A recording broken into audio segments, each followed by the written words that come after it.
think Famble is a good example where it's like that was, and to a degree even still is the conversation.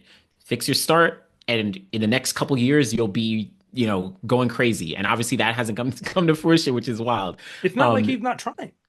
yeah, exactly. He's definitely trying. And He's a there could pro. be a trillion reasons as to why he's not making improvement. But that goes to your point of we're not going to see linear progression. Even the greatest of all time that everyone loves to cite, Usain Bolt, he was a junior prodigy. He broke world junior records and like all this stuff. But people forget what happened between 2004 all the way to 2008. People don't remember that he didn't win medals, or maybe he won one medal at the World Championships in 2007. But he wasn't the greatest athlete just having this upward trajectory, right? It took him time before he became great.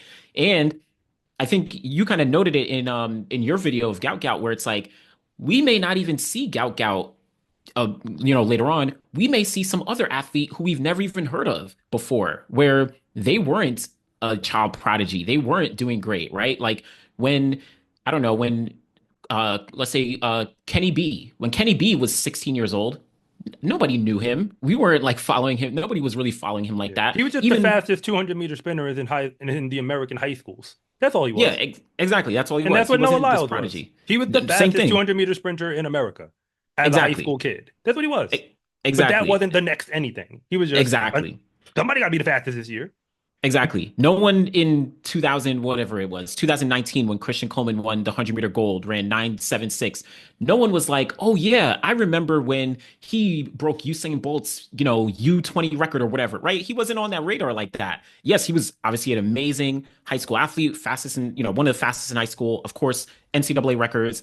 But not every athlete is going to have that upward trajectory that's like perfectly, on this like upward line. And Gout Gout may not have that. Maybe Gout Gout in 5 years finally wins his first medal at a World Championships or Olympics, and then finally goes on to like have some progress. But he does nothing between now and then. Who knows? But I do think what he did now at least gives the world some hope and idea of like, okay, maybe if he did continue, this is what could happen, which I think on a surface level is like pretty exciting. But to your point, I do think people need to like maybe taper expectations on like, okay, this is the next Usain Bolt. Like, let's slow down a little bit. Let's slow down a little bit. Yeah, I mean, I understand.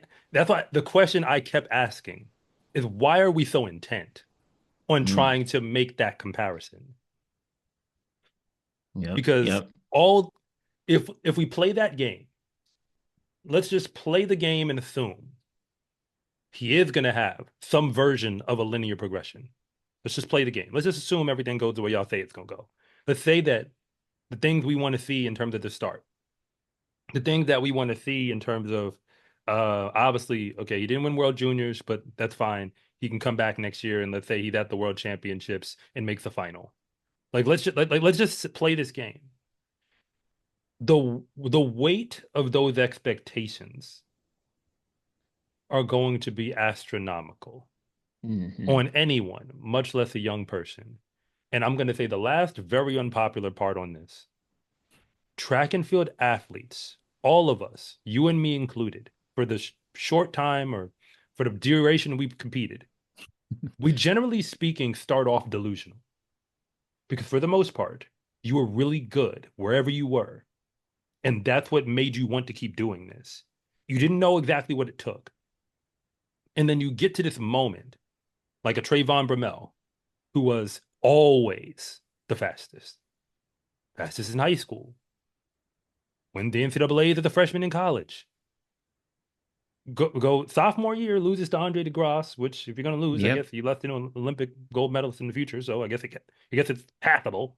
And Yeah. then what? He turns pro right after that. And if I'm correct, he wins world indoor in the 60, like the year Yeah. after that, Yeah. He makes the gets a Olympic bronze. team.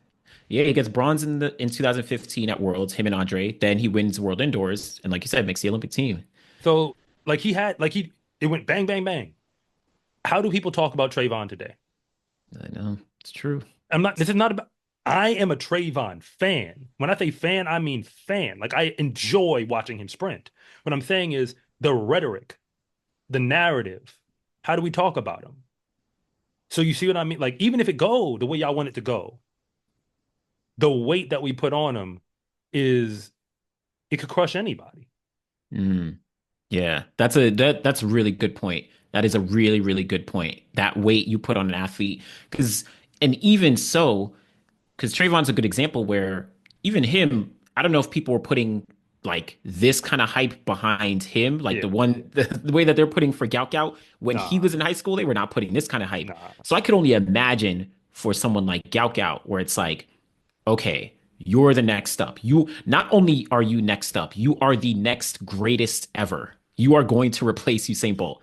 That type of weight is like literally impossible. Literally impossible. So yeah, I think tapering expectations. And even like to your original point of like I don't even think people care about the times per se when they're looking for the next. They care about this larger than life figure, which is impossible to recreate. You cannot recreate the next Usain Bolt because even if Gout Gout breaks the world record in the 200 or something, that's not going to make him Bolt. Bolt is different because of all the other things that he did on and off the track as well. And you can't put expectations on an athlete like that. You just can't. So yeah, we got to taper Yeah. a little bit. My name is Anderson from The Final Leg. And I'm Coach Rob from SCA Track and Field. And thank you for watching this segment from The Finish Line. If you want to know what's really going on at the high school and college level, be sure to subscribe to Coach Rob Track and Field. And if you want more content on the best track and field athletes in the world, be sure to subscribe to The Final Leg.